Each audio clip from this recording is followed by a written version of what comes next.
हाय दोस्तों, मैं अनिल आप सभी का आपके अपने चैनल में स्वागत करता हूं। जैसा कि लिखा हुआ है वर्ग और वर्गमूल, square and square root. Root कह लीजिए, रूट से नहीं रूट कर लीजिए, ठीक है ना। अब आपको मैं बताऊं कि ये लेक्चर नंबर 4 होगा। कौन सा लेक्चर होगा? लेक्चर नंबर 4 होगा। 3 तक आपको प्राप्त हो चुके हैं। मैं आपको बताऊं कि इसमें मैं आपको पढ़ाऊंगा कुछ प्रमुख प्रारूप या प्रतिरूप जो कि वर्ग के लिए होते हैं, है ना। तो नंबर 6 होगा, क्योंकि 5 तक तो जान ही चुके हैं, है ना। वर्ग संख्या के लिए, संख्या के लिए कुछ प्रमुख प्रतिरूप, है ना, ऐसा हम देखेंगे। आपको मैं बताऊं कि इसमें हमने क्या कहा कि हम प्रतिरूपों को पढ़ेंगे। प्रतिरूप में क्या पढ़ेंगे? इकाई अंक 5 हो, इसके लिए मैं कॉन्सेप्ट बताऊंगा। फिर बताऊंगा आपको कि इकाई अंक 5 के बाद विषम संख्याओं का लगातार योग हो। इसके बाद लगातार विषम संख्याओं के बाद हम पढ़ेंगे कि लगातार संख्या हो और उनका उल्टा क्रम हो। फिर हम क्या पढ़ेंगे? एक एक की रिपीटेशंस हों। उसके बाद हम क्या पढ़ेंगे? हम पढ़ेंगे 7 का वर्ग, फिर 6 7 का वर्ग, 6 6 7 का वर्ग। ये प्रतिरूपों को पढ़ेंगे। तो ये वर्ग के लिए पढ़ते हैं। तो आइए, हमने क्या कहा कि पहला जो पढ़ेंगे हम वो पढ़ेंगे जब जब इकाई का अंक, इकाई का अंक 5 हो, है ना। बी में हम क्या पढ़ेंगे? बी में पढ़ेंगे कि विषम संख्याओं का योग या विषम संख्याओं, लगातार विषम संख्याओं का योग, विषम संख्याओं का योग, इसका प्रतिरूप पढ़ेंगे। सी में हम क्या पढ़ने वाले हैं? लगातार संख्या एवं उनके उल्टे क्रम का योग। लगातार लगातार संख्या संख्या एवं उनके उल्टे क्रम का योग, उल्टे क्रम का योग, ये भी प्रतिरूप पढ़ेंगे। डी में क्या पढ़ेंगे? हम पढ़ेंगे 1 का वर्ग, फिर 1 1 का वर्ग, है ना, इसका वर्ग, फिर 1 1 1 1 का वर्ग, फिर 1 1 1 1 का वर्ग। इसी प्रकार से हम आगे की ओर बढ़ेंगे। फिर हम क्या पढ़ेंगे?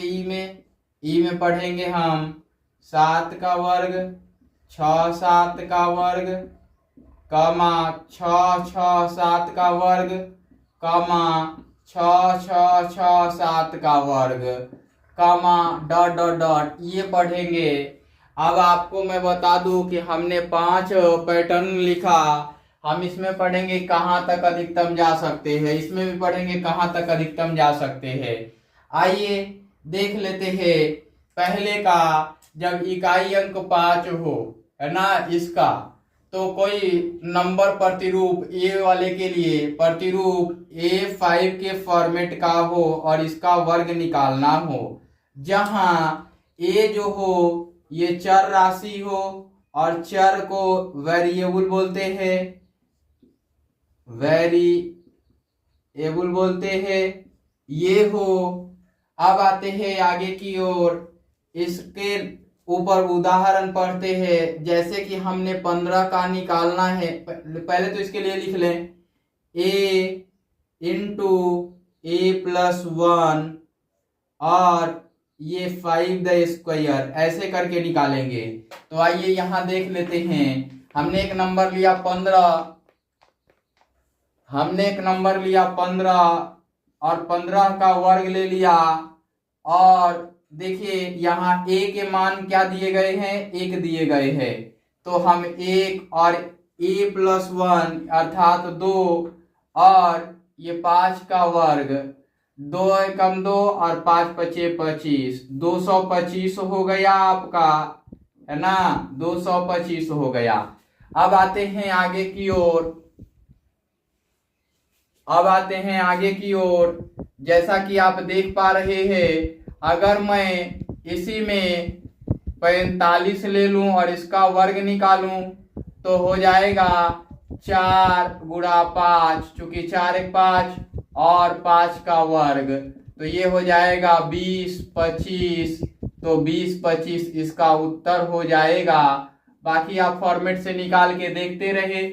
ऐसे ही आप सोच पा रहे होंगे कि क्या इस बड़ी से बड़ी नंबर का निकाल सकते हैं क्या। तो मैं एक और नंबर ले लूं, 125 का वर्ग। 125 के वर्ग में इन दोनों को a मानना है, तो आपको 12 गुणा 13 करना होगा और 25 करना होगा। 12 गुणा 13 करेंगे, 12 12 144 और फिर 12 जोड़ेंगे तो 156 हो जाता है और ये 25 हो जाएगा। तो 156 और 25 होगा। अब आगे की ओर आते हैं। आपको लगे कि नहीं हमें और भी बड़े नंबर लेने हैं, तो बड़े नंबर हमने क्या ले लिया, यहाँ पे ले लिया 265 ले लिया और इसका वर्ग निकालना होगा। तो 26 गुणा 27 और 5 का वर्ग, 26 26 676 होता है और फिर 24 जोड़ेंगे तो 700 हो जाएगा और फिर 2 ऐड करेंगे तो 702 हो जाएगा और ये 25 हो जाएगा। तो 702 और 25 इसका यही उत्तर आएगा। अब आपको मैं बताऊं कि 5 का पैटर्न हमने प्रतिरूप सिखा दिया। अब हमें बी नंबर का सिखाना होगा, अर्थात लगातार विषम संख्याओं के योग के लिए सिखाना होगा। तो देखिए अब आते हैं बी नंबर की ओर, है ना। किसके तरफ आएंगे, बी नंबर की ओर आएंगे। अब बी नंबर लगातार विषम संख्याओं का योग। अब देखिए यहाँ 1 और जोड़ 3, ये क्या बनेगा, 4 बन जाएगा। हमने ये टॉपिक लिख लेना है आपको, हम बी डायरेक्ट लिख के लिख रहे हैं तो आपको लिख लेना है विषम संख्याओं का योग और तब ये नीचे लिखना है 1 जोड़ 3, पहला विषम संख्या 1 और दूसरी विषम संख्या 3, 4 हो गया। 1 जोड़ 3 जोड़ 5, 5 4 9 हो गया। 1 जोड़ 3 जोड़ 5 जोड़ 7, ये 16 हो गया। यानी ये 2 का वर्ग और ये 3 का वर्ग, ये 4 का वर्ग। समझ आ रहा है। यहाँ पे 2 नंबर लगातार विषम संख्या 2 जोड़े गए हैं तो 2 का वर्ग आ रहा है। लगातार विषम संख्या 3 जोड़े गए हैं तो 3 का वर्ग आ रहा है। लगातार विषम संख्या 4 जोड़े गए हैं तो 4 का वर्ग आ रहा है। उसी प्रकार से अगर हम 1 जोड़ 3 जोड़ 5 जोड़ 7 जोड़ 9 करें तो ये 25 आ जाता है। 1 3 4 5 9 7 16 9 25, ये 5 का वर्ग आ जाता है। अब हम 1 ले लें, 3 ले लें, 5 ले लें, 7 ले लें, 9 ले लें, 11 ले लें, तो ये वाला आपका 36 आ जाता है, जो 6 का वर्ग आ जाता है। अब 1 ले लीजिए, 3 ले लीजिए, 5 लीजिए, 7 लीजिए, 9 लीजिए, 11 लीजिए और 13 लीजिए, तो ये 49 आ जाता है और 49 जो होता है 7 का वर्ग होता है। अब 1 ले लीजिए, 3 ले लीजिए, 5 ले लीजिए, 7 ले लीजिए, 9 ले लीजिए, 11 लीजिए, 13 लीजिए और 15 ले लीजिए और इसको जोड़िए तो 64 आ जाता है, जो 8 का वर्ग आता है। ये देखिए 1 2 3 4 5 6 7 8, है ना। अब अगर ये चीज फाइंड आउट करना हुआ कि 8 के वर्ग के लिए अंतिम विषम संख्या कौन सी होगी, तो वो फाइंड आउट करना सीखिए। हमेशा डबल कीजिए और एक कम कर दीजिए। अंतिम विषम संख्या निकालनी हो, अंतिम विषम संख्या निकालनी हो तो क्या करना होगा, इसके लिए 2n-1 फार्मूला लगाना होगा। जैसा कि यहाँ देख पा रहे हैं कि 1 जोड़ 3, तो 1 जोड़ 3 अर्थात कि 2 का वर्ग, तो 2 गुणा 2 माइनस 1 कर लिया आपने, तो ये हो गया 4 माइनस का 1 बराबर 3। यहाँ देखिए अगर आपको 4 का वर्ग निकालना हुआ तो 4 गुणा 2 माइनस 1 किया तो 8 माइनस का 1 बराबर 7, ये अंतिम विषम संख्या। जैसे आपको 19 का वर्ग निकालना हुआ तो क्या करेंगे, 19 गुणा 2, क्योंकि यहाँ n क्या है आपके, n है 19, तो 19 गुणा 2 करना है, 2n करना है और माइनस का 1 करना है, तो 38 माइनस का 1 बराबर 37 आएगा। तो आप क्या करेंगे, 1 जोड़ 3 जोड़ 5 जोड़ 7 जोड़ 9 जोड़ 11 जोड़ 13 जोड़ 15 जोड़ 17 जोड़ 19 जोड़ 21 जोड़ 23 जोड़ करते हैं 25 जोड़ करते हैं 27 जोड़ 29 जोड़ 31 जोड़ 33 जोड़ 35 जोड़ 37, है ना। अब जोड़िए, ये कैसे होगा ये जानते हैं। यहां से जोड़िएगा तो ये आएगा 25 और 35 60, है ना, और 37 और 23 60, इनका इनके साथ और इनका इनके साथ, इनका इनके साथ, ये भी 60 ये भी 60, यानी कि 1 पेयर 2 पेयर 3 पेयर 4 पेयर, यहां तक में 4 पेयर बन गए और 60 है तो 240 हो गए, है ना। एक पेयर ये, दूसरा पेयर ये, तीसरा पेयर, चौथा पेयर, 240 हो गए। अब इसको जोड़िएगा तो ये कितना देगा आपका, ये 40 देगा, फिर ये भी 40 देगा, है ना, 30 देगा, ये 30 देगा और ये 40 देगा, तो 60 हो गया। और यहाँ पे 21 19 40 और 40 और 30 70 और 70 और ये वाला 20 90 90 और 20 110 110 और 10 कितना हुआ, 110 और 10 120 और 1 121, तो इसमें 121 और ऐड कर लीजिए तो 361 आता है। 19 का जो वर्ग होता है वो 361 ही होता है। ये आप समझ पाए होंगे और समझ भी गए होंगे। तो अब आइए हम लगातार संख्याओं के संदर्भ में बताते हैं। आप अब हेडिंग डालेंगे, क्या डालेंगे, लगातार संख्या, है ना, ये वाली लगातार संख्या हम उसके उल्टे क्रम। तो हमने सी के लिए जैसे 1 2 1 1 2 1, ये हो गया 4 यानी 2 का वर्ग, अर्थात बीच वाले नंबर का स्क्वायर, इस नंबर का क्या हो जाता है, वर्ग हो जाता है। उसी प्रकार से अगर 1 2 3 2 जोड़ 1 यानी कि संख्या और उसके उल्टे क्रम 1 2 3 2 1, तो ये हो जाता है 1 2 3 और 3 6 3 9, अर्थात 3 का वर्ग हो जाता है। यानी कि यहाँ के नंबर का वर्ग हो जाता है, यहाँ के नंबर का वर्ग हो जाता है। वैसे उसी प्रकार से अगर 1 जोड़ 2 जोड़ 3 जोड़ 4 जोड़ 3 जोड़ 2 जोड़ 1, तो ये करेंगे तो ये जो आएगा यहाँ 3 3 6 3 9 3 12 4 16 आ जाएगा और ये 4 का वर्ग आ जाएगा। यानी कि जो बीच में नंबर होता है उसका वर्ग हो जाता है। आपने समझ लिया होगा। यहाँ पे आप हेडिंग डालेंगे लगातार संख्या उसके उल्टे क्रम का योग। तो ये लगातार संख्या है और इसके उल्टे क्रम का भी योग है। अब यहाँ पे लिखेंगे 1 जोड़ 2 जोड़ 3 जोड़ 4 जोड़ 5 जोड़ 4 जोड़ 3 जोड़ 2 जोड़ 1, है ना। ये लिखेंगे तो ये आएगा 25, अर्थात 5 का स्क्वायर आएगा। अब आपने देखा कि यहाँ पे बीच का नंबर जो है सबसे बड़ा नंबर 5 है और 5 का ही स्क्वायर ये आ रहा है।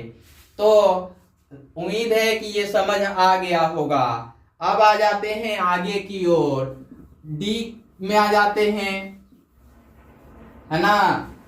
अब आते हैं आपके डी के लिए। 1 का वर्ग, डी में 1 का वर्ग 1 होगा, 11 का वर्ग जो होगा वो 1 2 1 होगा। जितना नंबर उसका रिवर्स, यहाँ 1 2 3 1 हो तो ये 1 2 3 2 1 होगा, है ना। अगर यहाँ 4 हो गए, यहाँ 4 हो गए तो यहाँ 1 2 3 4 3 2 1 हो जाएगा। अगर यहाँ पे 5 हो गए तो 1 2 3 4 5 4 3 2 1 होगा। और यहाँ पे यदि 6 हो गए, 3 4 5 6 हो गए तो 1 2 3 4 5 6 5 4 3 2 1 होगा। इस प्रकार से ये 9 तक जाएगा। अधिकतम कितना तक जाएगा?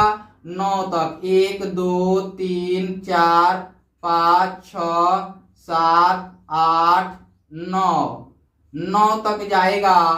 9 तक जाएगा तो 1 2 3 4 5 6 7 8 9 8 7 6 5 4 3 2 1 ये होगा। अब आपको मैं बताऊं कि इसके आगे भी लिख सकते हैं क्या? लिख सकते हैं, लेकिन थोड़ा दिमाग लगाना पड़ेगा। यहाँ पे आके 10 का 0 हो जाएगा तो ये भी डबल 0 बन जाता है, फिर बगल वाला 9 बन जाता है। ये मैं जब आप कमेंट करके बताएंगे कि सर पूरा प्रैक्टिस करवाइए इसके ऊपर, तो मैं प्रैक्टिस करवा दूंगा। ये आपके कमेंट का इंतजार रहेगा मुझे, तभी मैं बताऊंगा ये सब पैटर्न। अन्यथा इन पैटर्नों को 9 तक ही मैं बताऊंगा, है ना। अब आगे आ जाते हैं ई के लिए। ई भी एक रोचक पैटर्न है ना। ई भी एक रोचक पैटर्न है। इसको भी लिखिएगा 7 का वर्ग तो ये हो जाएगा 49, है ना। अब 6 7 का वर्ग करने जाएं तो ये हो जाएगा आपका 2 4 हो जाएगा, 1 8 हो जाएगा और 1 9 होगा। अब देखिए 1 6 बढ़ गया तो डबल 4 हो गया और 1 एक्स्ट्रा 8 आ गया। इसी प्रकार से जब 2 6 हो जाएंगे तो 6 2 होने का मीनिंग है कि 4 3 बार और 8 2 बार और 1 बार 9 आना ही आना है। अब आगे की ओर देखिए कि अगर 6 6 6 3 बार 6 हो जाए और इसका स्क्वायर करना हो तो 4 बार 4 आएगा और 3 बार 8 आएगा और 1 बार 9 आएगा। अगर 6 6 6 6 4 बार आ जाए तो क्या होगा? तो 5 बार 4 आएगा। कितने बार 4 आएगा? 5 बार। और 4 बार 8 आएगा। जितने बार 6 आएगा उतने बार 8 आएगा और 1 9 आएगा। इस प्रकार से ये भी अधिकतम 9 तक नहीं अनंत तक जा सकते हैं, क्योंकि इनका कोई पैटर्न चेंज नहीं होता है, इसमें कोई कैरी नहीं होगा, है ना। तो उम्मीद करता हूं कि लेक्चर 4 भी बढ़िया से समझ आ गया होगा। इस वीडियो में इतना ही, फिर मिलते हैं अगले वीडियो में। Bye bye, take care.